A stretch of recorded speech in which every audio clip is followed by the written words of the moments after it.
Welcome, sinners. I'm Jason, And I'm Rebecca, also known as Emily Sin. and this is the Sanctuary of Sin podcast. We will cover everything delectably sinful, from kink and queer culture to cults, sex positivity, and everything in between. Let's get sinful. Today we've got a very special guest on the podcast, Moth of Moth to Flame Events and the other half of the Uncensored team. Hi everyone, I'm Moth. I run, as it was said, Moth to Flame Events, and thanks to Rebecca, I also co-host Uncensored Market. And I'm Jason, and I run our stall at the Uncensored Market. And as Moth said, I'm the other co-host of the Uncensored Market. I thought today we could do a little episode on just Uncensored in general, how it started, how it's going, and where it's headed in the future. So the first bit that we would like to speak about is the birth of Uncensored, how it came to be in the first place. So, many moons ago now, I was running a Halloween-themed market, as it's the best season of the year. Halloween Hoedown. Halloween Hoedown. Amazing name. I can't even take credit for it. I let it be a public poll, and that was the best suggestion by far. And Rebecca and Jason had applied with Sanctuary of Sin. And through some miscommunication with the venue, they weren't able to trade because it was an 18-plus stall. And so honestly, Uncensored was kind of born out of spite. Yeah, it's always the best. It's just way. how all good things are made. Yeah, definitely. And it just sort of wormed its way out from there. Meetings and coffees later sort of became the speakeasy market was how it began into a much catchier name, I would say, of the Uncensored Market. I think like with everything that was going on for, you know, we were still kind of just starting out our business, and one of the main difficulties we had in the beginning was just how much censorship was going on social media. And then because this, as you've said, like kind of got born out of like your market being censored, it just kind of fell into place. Like it made total sense to be kind of at the heart of like what the plans were for it going forward. So yeah. And also I felt pretty bad that I'd said, yeah, sure, come along. And then it was just not allowed. Yeah, totally out of your control. Like Yeah. just, Um, it was only a couple of weeks before, wasn't it? They'd let it get so far Yeah, I into think the process. I think we were already into October. Yeah. And I was told it wasn't allowed. But then other things were happening with the market that just went a bit downhill, like our food truck never showed up. So there was some real learning curves there. So it has benefited the Uncensored Market. Yeah. A lot of lessons learned. on the Yeah, lead up, you got to do it once at least Yeah. to figure out the issues. which is always handy. Mhm. Between that and just, you know, a lot of people that we were speaking to, there was just such like a kind of crackdown on not only like kind of sex positivity terms in the media, but also on like queer spaces and queer terms. Like there is a bit of kind of an epidemic going on with that even Yeah. now. Like it's recently there seems to have been like another kind of push for that. I know a lot of people who are getting their accounts and stuff shut down, and we wanted to create a space that, you know, people from these industries could come and just be themselves and be uncensored in an environment. And yeah. So one of the other things that we kind of had like quite a focus on was accessibility, like from the beginning. Just because coming from kind of the different backgrounds that we did, like I had been going to like a lot of kink events and stuff like that, and there just wasn't really many just kink events in general or markets in Scotland that I was aware of that was fully accessible for people.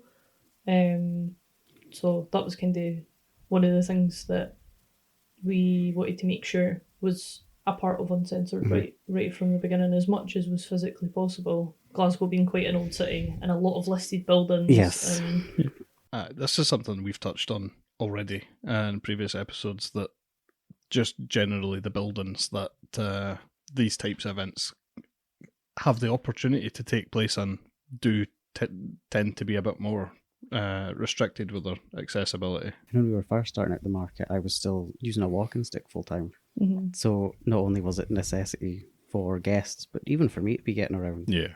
just Yeah. having steps everywhere was just not going to work out. yeah, so this was kind of why we thought there needed to be something a bit different on the kind of queer and kink scene in Glasgow, as well as for our business as well. Us having a selection of toys and gear that's curated rather than handmade meant that some of the kind of existing craft markets and stuff in Scotland we weren't able to go to. Yeah, a lot of them only cater to like handmade handmade items, so we kind of slipped through the cracks a little bit with respect to that.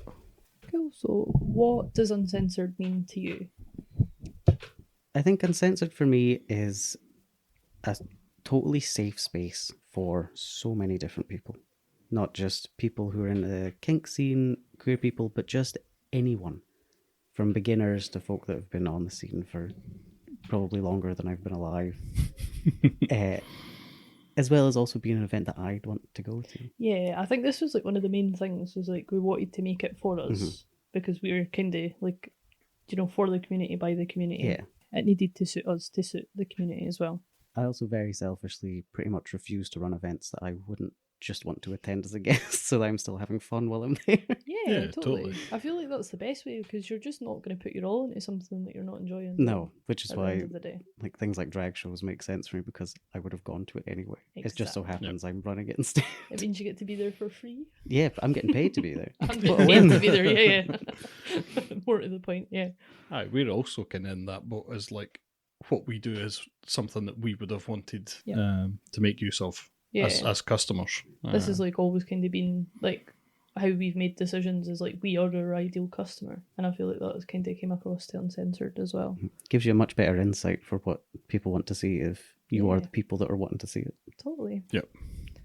So Uncensored for me is like people having the freedom to kind of express who they are, kind of break free from stigma and shame and the kind of taboos associated with the sex industry, but also the queer community as well. I feel like there's still a bit of lasting, not obviously as much as there has in years past, but I would say that over the last few years that is changing and things are kind of starting to feel a bit like the dark ages again. It's important for people to be able to have a space where they can be themselves and be seen and be valued and be celebrated.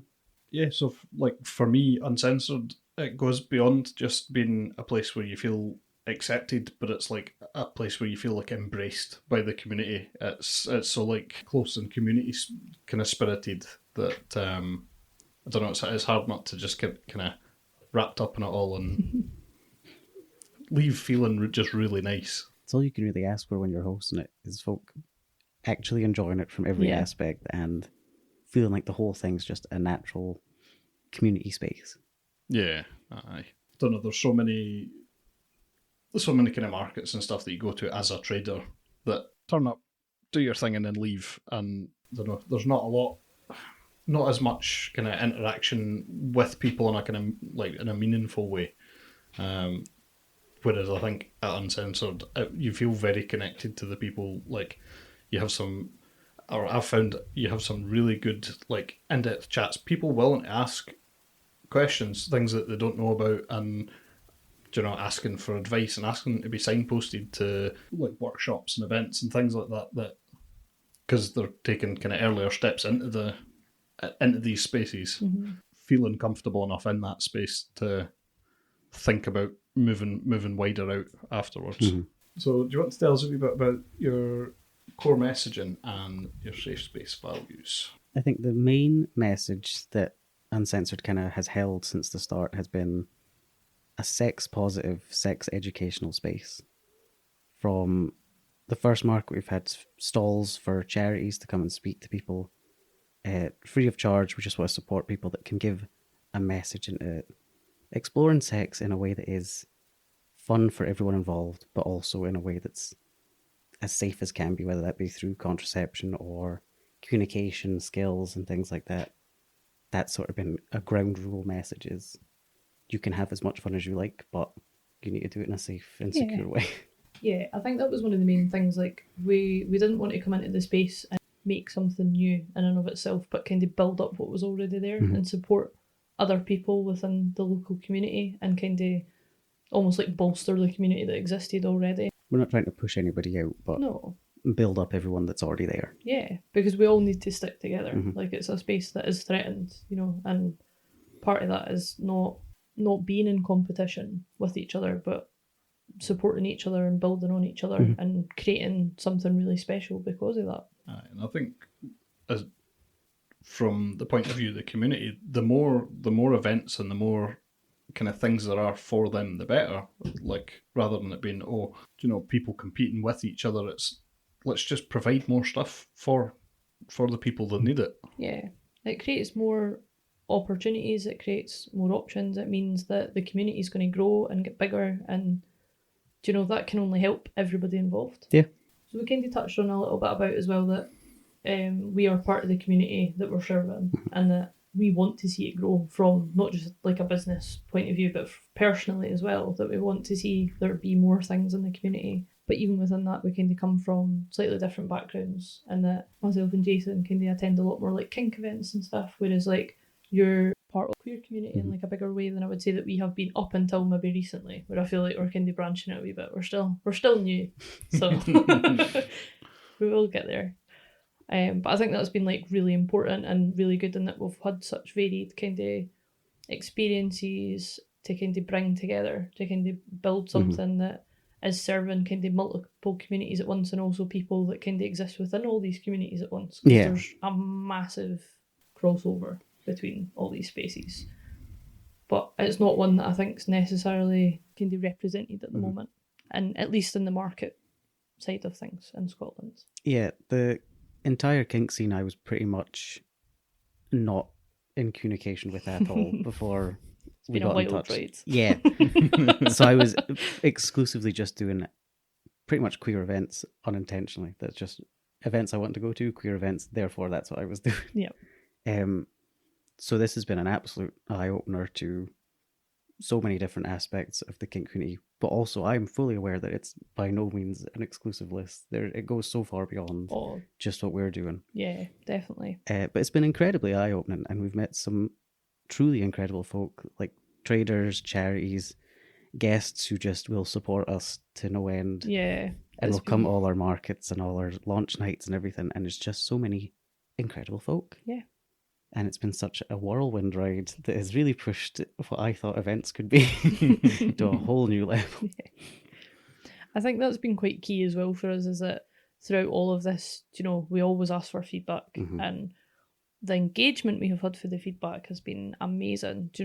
Like I feel like when you put something like that out there, you maybe expect like one or two people to fill in the form, because it's not necessarily part of the experience. It's not something everybody's going to want to do.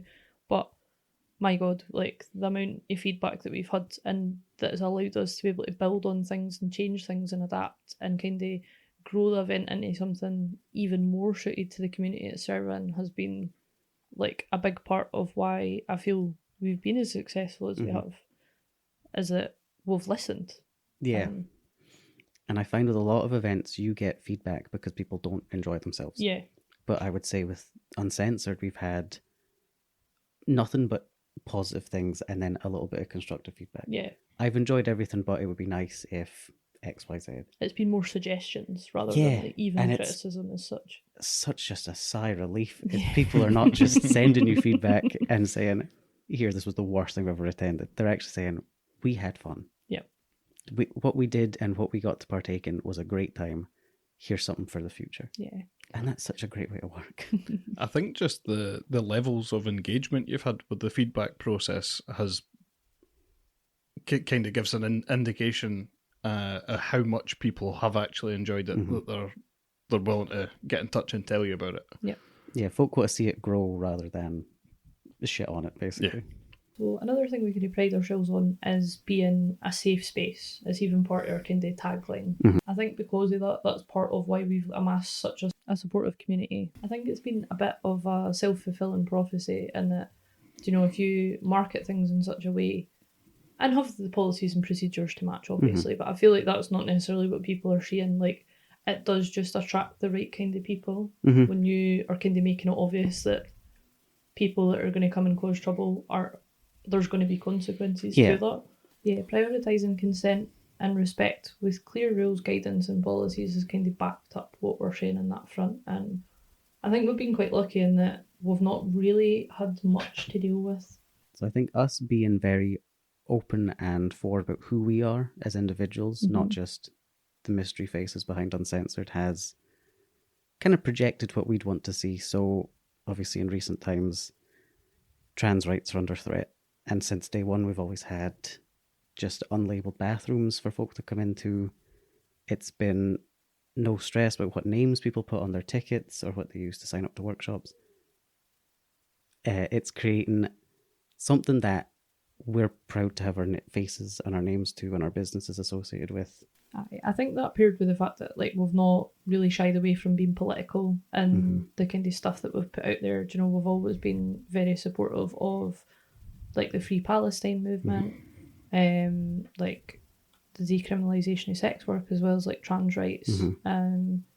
It's something that, you know, we've been very vocal about and very much put to our name, and I feel like that's potentially been part of what has meant people that don't hold their values don't want to be there at the end of the day. It's kind of like a bit of a screening process. Yeah. That's exactly what I was if you're thinking. so open about your views and things that you hold quite important, and make that part of the kind of messaging of the event and stuff as well, it's automatically putting off people who don't align with that. Yeah, and I think if you've looked at our Instagram and all the absolute radical stuff we're putting on our story, it's absolutely not going to attract the wrong person. Yeah. Things like abortion rights and no pride in genocide, which we've put uncensored with, the Cabaret Against Hate for all their trans rights stuff, and just everything they're involved with. We've been so vocal about supporting these movements that there is no way someone's going to accidentally stumble upon us and think we're anything but very left-wing individuals. Yeah. Aye, both of us have attended protests like with Uncensored as well, and yeah, I think you kind of look at our page and know and be a fascist and want to come along. Yeah, it's just not going to work. Yeah, you're outnumbered. Yeah, sniff you out as soon as you walk in the door.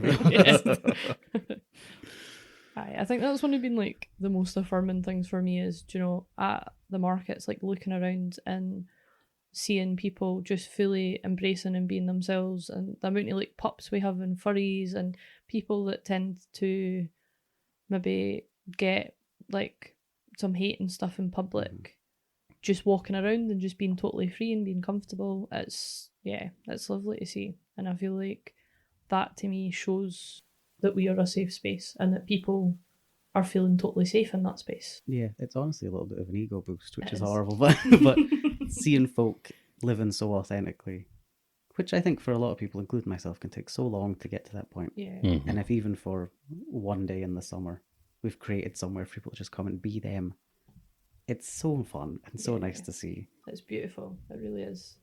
There was a particular example of this that stood out to me. There was one person that turned up and kind of pulled me to the side because they were there a wee bit early and they just had some questions because they weren't out to their family or, you know, their job and things like that, where they were fearful of what might happen if they got outed. Yeah. And they'd had some bad experiences at some events before, you know, with pictures getting taken without their consent and things like that. And, you know, after having a wee chat, they were feeling a lot better, and then they stuck about the entire day and they just kept coming by to tell me how great a time they were having and that they felt so comfortable, and that was just so nice to see. That's a real win, to be honest, because we've got the little social area and it is open all day. Yeah. So if folk think this is the place I want to hang about all day, that's more than okay. Whether they buy anything or not, whether they just sit and have a drink or they're just watching the shows, it's somewhere for them to be safe and welcome and happy. And I mean, we're always about having a chat to anyone that'll listen, so it keeps people occupied, I would say. It's a lovely wee break for like the outside world and the adjustments you need to maybe make to yourself to make life easy day to day. I feel like it's stories like that that make it all worth it. Do you know, even if we had just one of them, and we've got several at this point for different places, and like, I don't know, it brings a wee tear to my eye every time because it's just, it makes it all worth it. We're doing what we set out to do.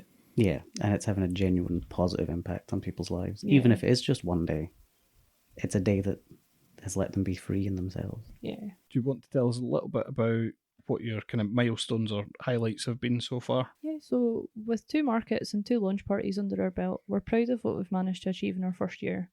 Shout out to Mikaku for the banging food we had at the Uncensored birthday party, because that was amazing. It was almost inspiring. Yeah, made it all worth it just for that. I feel like it's been a big year. It's been like, I feel like when we started this, wasn't necessarily where I seen us being at the end of our first year. No, I was so unsure of where just Uncensored as a brand was going to end up Mhm. that the first market was so incredible Yeah. that I was like, it could be anything. Yeah. The very tired, slightly sweaty subway ride home was just like an almost a daze, just thinking we've done something that's been actually meaningful Yeah. through the means of a market. We've had little workshops and stuff, and it's just gone so well. I couldn't believe it. Yeah. Aye, that feeling kind of lasted for a good wee Mhm. while after it as well. Yeah. It was just like that was really cool. Yeah. Like And it's so different to anything I'd done before. Like, yeah, it was a market, but that's not just any market you stumble into, is it? Yeah. Even the first one felt so much more than that. Mhm. And yeah. I've got a little bit of feedback from one of our guests that attended. Okay. So they've said, "Thank you for running an event like this. I've previously been to a different market like this and found it to be very cishet centred. It did not feel very safe and did not have many queer items. This just felt like such a nice atmosphere." Having so many queer traders, I think, has absolutely put a stamp on. Yeah. We're all very openly queer people anyway, Mm-hmm. so why wouldn't we have possibly a majority of queer traders selling their very queer stuff? having that representation there in the traders is another one of the things that helps to make like the customers feel more able to be themselves. Mm-hmm. Just being in that environment and being like surrounded by my people. Yeah, seeing yourself in the folk that are selling stuff. I find that true. Like a lot of the kink events that we've been to, do you know, there's been quite. I've always kind of compared it to like traditional and new school, but I feel like the way that person's worded that probably is closer to the truth, in that the kind of old school is more like cishet, and then the new school is this like wonderful mixture of like kind of queer and gender non-conforming and poly, and like I feel like people are just generally a lot more open and a lot less kind of restricted to kind of traditional roles, whether that be in kink, sexuality, gender. And it's not to say that's like necessarily a negative thing, but I feel like this was needed. There needed to be this space that was more like, as I would call it, new school in its approach to like kink in general, because there is such a crossover between these communities in a way that if you go to certain events, you couldn't decide what one it was. Do you know what I mean? It is one community in a sense. So we've got another bit of feedback from the most recent market that we did at Christmas. "I loved the safe space the team had created. This was our first alt lifestyle market and event, and it was a warm and friendly environment. The layout was easy to navigate and was well lit and organised. The workshop space had easy accessibility. We felt safe as a queer couple newly integrating into the community." That's really lovely. Yeah.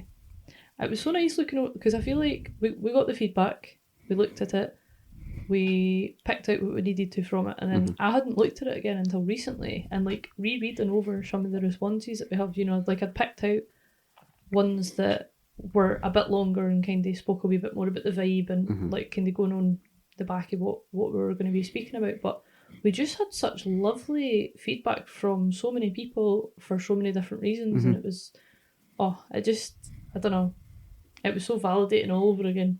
Yeah. I need to go back and read that like every so often, because it just put me in a good mood all day. Especially when it's coming from folk who it's like their first event. It's Yeah. probably fairly new to the scene in general. Yeah. That we've created somewhere that's welcoming for that, and it's not someone that you need to know somebody to get in, or you need to have more of an idea for even being able to look at some of the stuff on offer. Yeah. It was just a place that anyone can ease into and get a feel for things. And if you want to leave and come back, you can do that, but it sounds like they just had a blast anyway. Yeah, we've got our quiet area where if things maybe do get a bit much, people can go and sit for a bit and chill out and come back. And yeah, I feel like we've kind of built in a lot of spaces and opportunities for people to spend the full day there, Yeah. if that's what they want. And the quiet area was thanks to feedback. Exactly. Something yeah. we hadn't even considered for the first market, and someone suggested it, and Yeah. that's all it takes is people telling us what they want to see, and we, as We'll best do. we can, we'll try to make it happen. Yeah, totally. So speaking about our launch party, our first launch party, we did it as more as kind of a networking event for traders. It went really well, but we felt it was important to kind of open up the space to future attendees as well, kind of setting the scene for the upcoming Summer of Queer Love.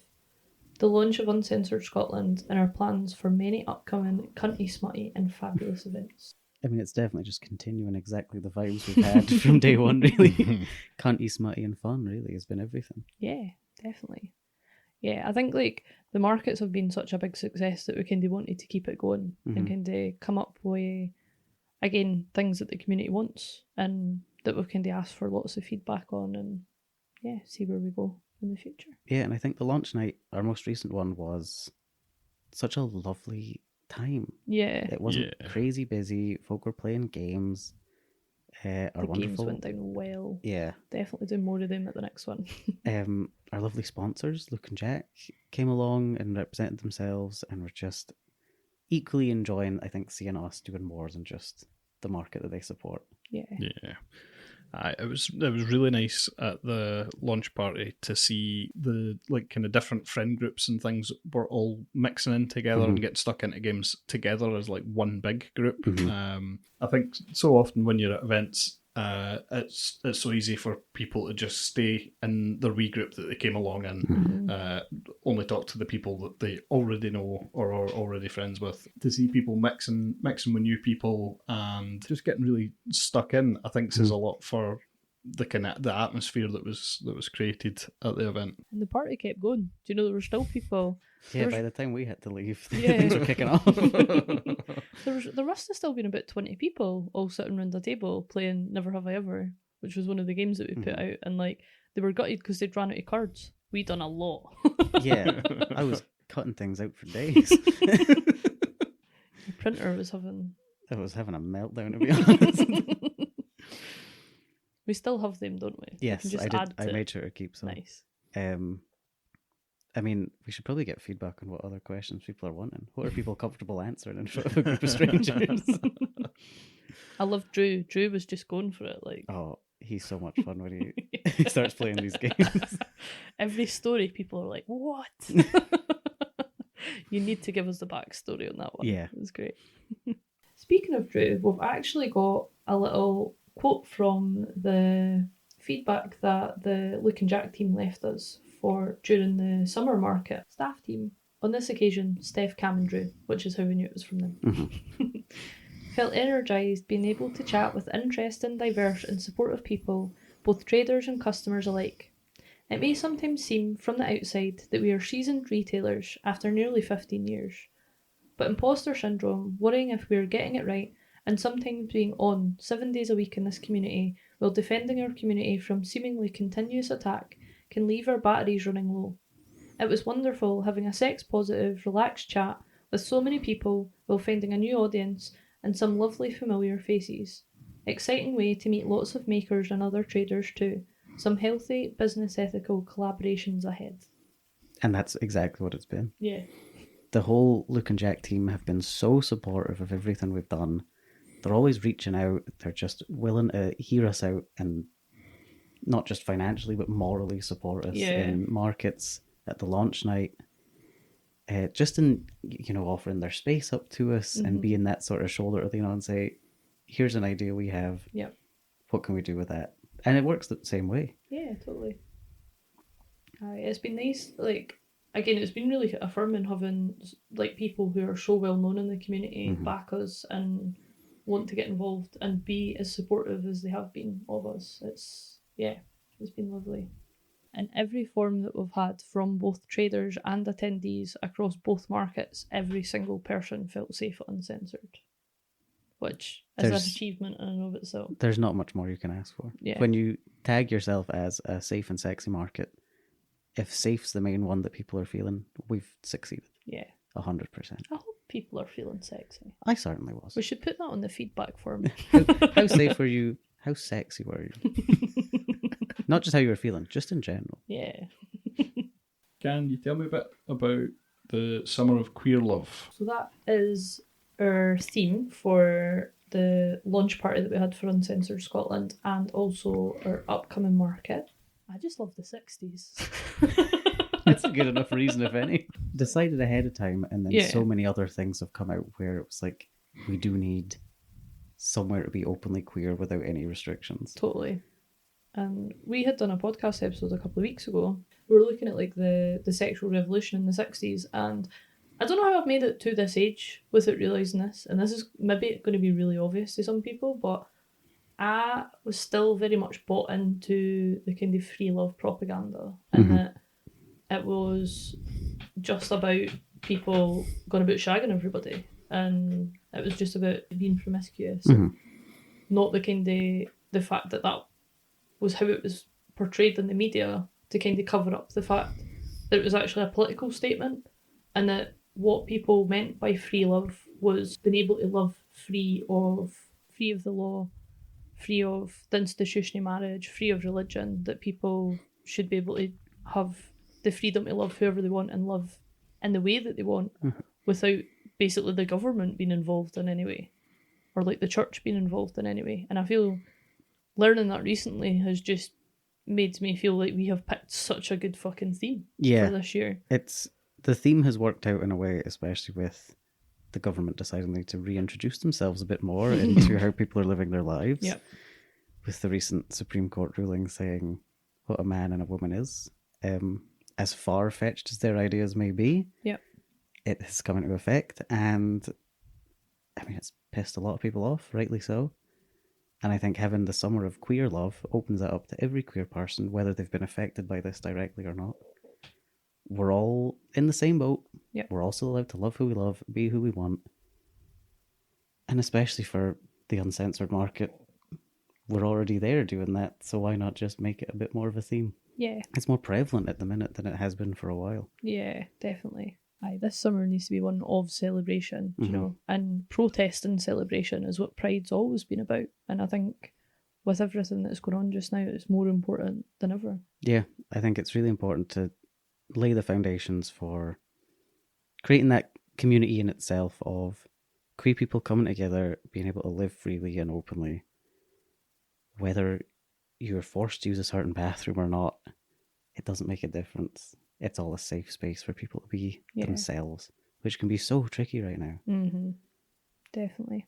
Having a gathering of people like this is almost like a show of force, that like we're all standing together and we're not happy about this shit, but we are going to get together and we're going to have fun and kill you with kindness. Yeah. Like a fuck you to the people that are making all these decisions. Aye. Which I think is how everyone should be living their life. Yeah. Yeah. Aye, I feel like when your very existence is political, like you kind of have to just have fun with it, or it would get too much. And it's quite easy to kind of get bogged down when there's so much negativity going on, both like in politics and just on the news every day as it is. Like, I think it's important to take that time to like celebrate what it is that you're fighting for. Otherwise, what's the point? You've been keen to notice recently that even when I've been going out of the house for like our meetings, that I've just been on edge because I'm so worried about the climate we're in as a trans person and the shit you're going to face. And to be fair, I've only faced one extra bit of hate crime since the ruling came out, which is manageable. But it's knowing that like a market like this is coming up and it's an event where I'm safe with the other people I run it with, as well as every guest that comes through the doors is not going to give a shit about how I identify and who I love and what my pronouns are. It's just all going to be respected, and people are happy for you just to be sharing a nice space. Yeah. It's just a day off from the hate. Yeah, Like, it's a place where I can be loved and give love to the people that are coming in and supporting what we do. yeah. It's like a wee glimpse as to like what the future could be. Yeah. What an What? ideal life could be Yeah. right now. Why is it not just like that? Because we're not in the government. Why is the government the government? We're so shit. So what's coming next? Immediately next, very soon, is the third uncensored market. Yeah, it'll Which- be next Saturday. Yeah, which is crazy to say that we've come to the third one already. And then, 3 weeks after that almost, is the Uncensored Lounge, Yeah. which is brand spanking new. So for the uncensored market, we've got some new performers that we haven't had before. We're still going to have the social area as big as it was before. We have also got the balcony upstairs for people to go and watch that we did have the last time, but I think we're going to kind of advertise that a bit Yeah. more this time, just because it's looking likely to be a little bit busier. Yes. than our last one, just with how ticket sales and stuff are going so far. We've also got 3 workshops on this time, so we've got everything's just a wee bit bigger than it was before. Yes. And it feels a lot grander as well. Yeah, we've got more entertainers, more workshops, some more traders Mm-hmm. than we did at the last one. And a lot of new traders. It's lot their of new first time traders. joining us. Which was, again, thanks to some feedback. Yeah. Really wanting to keep things mixed up for Mhm. people. And then obviously the theme that we'll probably stick with going forward because that's been a lot of fun. Mm-hmm. I'm hoping to see some spectacular outfits with different Yeah. themes that we come up with. There seems to be quite a large amount of engagement with people dressing in an interesting manner, kind of to fit the theme more. Yeah, it's definitely something that I'm here for. Yeah. Although any outfit I wear will be a baseline of dungarees and something to go with it. I've got ordered my uncensored outfit the other day. I'm going with Daphne. Stunning choice. Yeah, buzzing. Not going to be Ginger because I'm a fuck wearing a wig all day. That will drive me insane. Especially midsummer. But I'm going to be a black curly haired Daphne. So I think it'll work. We'll be fine. I think it's a good choice. Oh, we definitely should do like a competition or something at some point in future. Listen, you should be leaving some feedback. Yeah. Anonymous feedback with all my ideas I want to do. I think that's just called a business meeting. Yeah, I think that sounds like a coffee. Yeah, it does. Yeah, and then we've got, as Moss had said, the Uncensored Lounge coming up on the 20th of June. Mhm. Still got tickets available for that if anybody wants to come along. Where we're doing like a variety show. Yeah, sort of like a cabaret night hosted Yeah. by Giza Gobble, who I work with regularly at the Paisley Drag Show. Giza's hysterical. She is Absolutely phenomenal So performer. funny. And joining her, we have Melon and Andrea and Scout Robertson, Yeah. which is going to be a very fun, chill night again at the QMU, so it's accessible for everyone. Yep. And also, we've got a lovely relationship with that venue now, so Yeah. it makes sense using them more and more. So I've seen Melon perform at Hell. She's amazing. And seen Scout Robertson at one of the drag shows Mhm. before as well. They absolutely cracked me up. That was quite. That was the one we had took your mum to Yeah. for the first Oh, time. excellent. What a Um, show to come to. Yeah, what an introduction that was. I think a bit of an eye opener for her. Yeah. So we got some feedback at our last launch party with kind of events and ideas that people wanted to see coming up. So we've got some things in the pipeline that we will be announcing very soon once things are confirmed, just to kind of continue on the Summary Queer Love. Yeah, and people are keen to have more community-focused events, Yeah. which is exactly what we do anyway, so why not keep it going? Can you tell me about some of the challenges and lessons that you've taken away from what you've been doing so far? I think mostly challenges we faced were at the very beginning. So even getting Uncensored into what it is was finding a venue which was willing to take on Yeah. a kink-themed market and was accessible. The accessible part was such a nightmare trying to find Yeah. something. Glasgow Centre is not the place for No. it. Going into this, like I was fully expecting the kink side of things to be the hurdle, but no, it was most definitely the accessibility part. Yeah. So QMU's great. They've got a ramp up to the front door. They've got a portable ramp up to the social area. There's lifts. There's accessible bathrooms. Only thing is the bar doesn't have a lowered section. Yeah. But they've also got an incredible team of staff who are willing to accommodate to whatever needs are. So that was the main challenge. And from then, any hiccups, like maybe folk dropping out last minute, Yeah. we always have a backup list going. So challenges were kind of just finding a decent venue.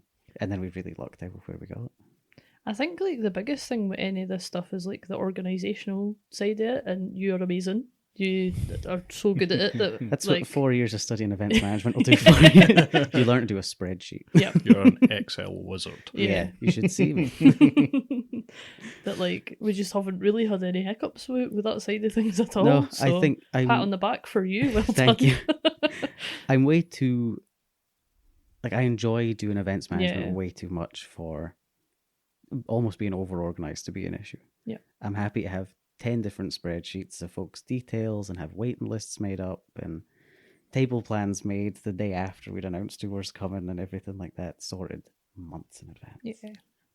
I think as well, like the two is coming from the backgrounds that we do. Like we obviously, me and Jason go to lots of other markets and see what works well, see what doesn't work so well, see potential hiccups that are kind of happening in other places. Whereas you yourself have run events, you have that background, and you Yes. have that experience there. So I think like bringing the two of those things together has just kind of saved us in a way that we're kind of one step ahead a lot of the time. Yeah, it's one thing seeing the hiccups as they're happening, and it's another thing being part of the hiccup happening. So Yeah. it's a real learning curve from past events.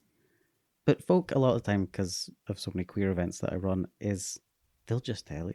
Yeah. They'll say if something's not what they wanted. Yeah. Some people say it nicer than others. But you learn from these things, and that's how you get better at what you do. Yeah. I think that as well, do you know, we've kind of touched on that we've had a lot of feedback and stuff, but I think that's been part of what has made things so successful and made it so that we've not really had too many hiccups to deal with, is that we've kind of just dealt with things as we've went, and we've added stuff and we've took stuff away based on what people have said to us, and not really kind of let it build to the point where it is a problem. We've just kind of dealt with it when it's been at the kind of starting stages as such. The only minor challenge we had from the first market that I can remember was that the gender neutral bathroom had flooded and we couldn't use it. Yeah. So the staff just made us up some signs that degendered the bathrooms that were usable. And that was easy as. Yeah. Yeah. Just fixed. I think this is one of the big ones as well, is like having a good venue and having good venue Yeah. staff and like having a good relationship with them that you can kind of trust that, you know, they're on hand if there is anything that's kind of out with your control that can just... Yeah, the venue and their team can really make or break events. Yeah. And the QMU team are so lovely and will give us the time of day and just really make things happen regardless Yeah.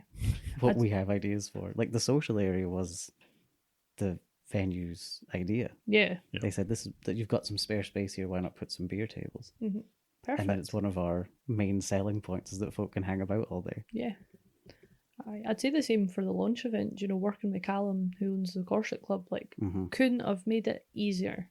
That was a 5-minute meeting. Yeah. I couldn't believe it. I It was couldn't so believe it. easy. It was just so simple and so easy. And he said himself, is like, things don't need to be complicated. No. They can just be simple.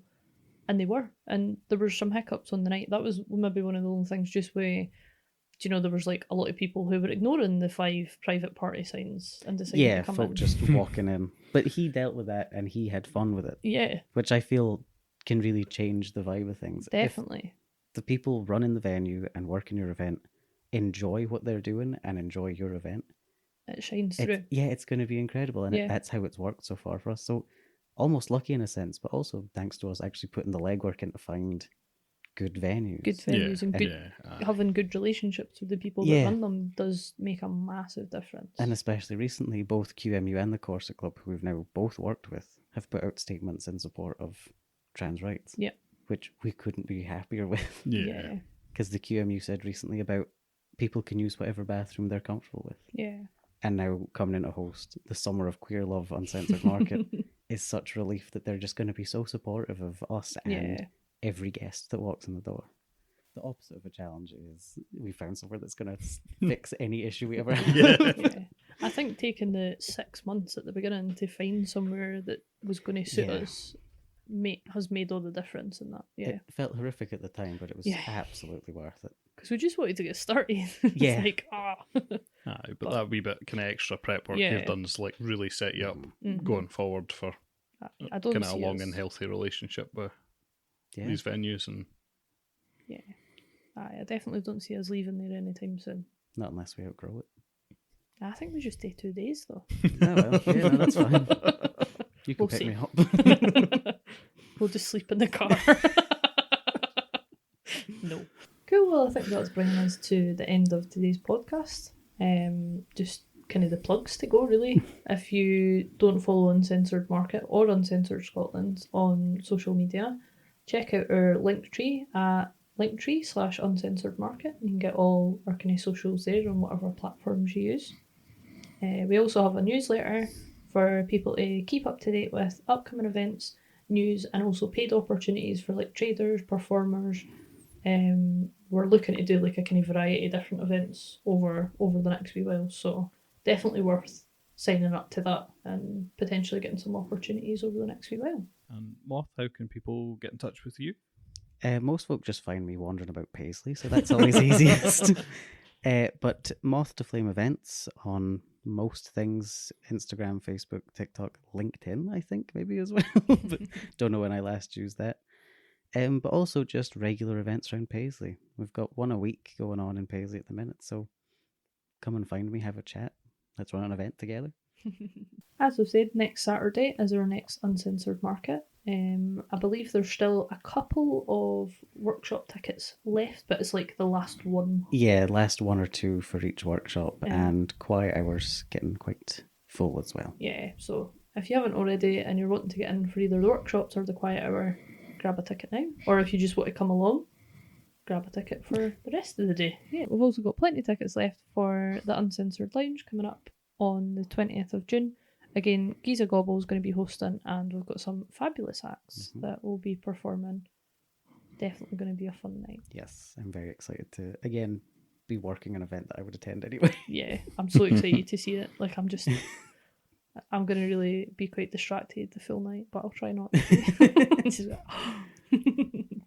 get the best seat in the house. Thank you very much for having me on. It's been lovely. Thanks for joining us. Yeah, thanks for Anytime. coming along. This has been our Uncensored episode. Thanks for listening, guys. Thanks for joining us, you filthy little sinners. We hope you enjoyed this episode as much as we enjoyed making it. We're keeping this podcast deliciously ad-free, so if you want to support what we do, head over to our Patreon and join our Church of Sin. If you're craving some new personally recommended kink gear, check out our website, thesanctuaryofsin.com, for all your naughty needs, and use the code SINPOD at checkout for a 15% discount. Got ideas, feedback, or just want to tell us what made you blush? We'd love to hear from you. You can find all our socials, including Instagram, Twitter, and FetLife, on our Linktree, which is linktree/thesanctuaryofsin. Thank you for sinning with us. And don't forget to tune in next time for our next confession.